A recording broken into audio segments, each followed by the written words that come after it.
6. Coffee machine brewing system cleaning sheet cleaning. During the long-term use of the machine, the coffee pipes are prone to residues of coffee grease and residue, so special cleaning tablets are needed for pipe cleaning.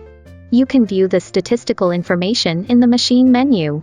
When the total number of cups made is about 300 cups, press the icon in the upper right corner of the standby interface to enter the menu setting program. Select Service Menu, enter the password 1, 2, 3, 4, 5, 6, and press the Confirm key. Select Maintenance Settings, Brewing System Cleaning Film Cleaning, and click Yes to confirm. Then follow the instructions of the machine to operate. When prompted, please take out the brewing core and put the cleaning sheet into the brewing cavity, and then put it back into the machine.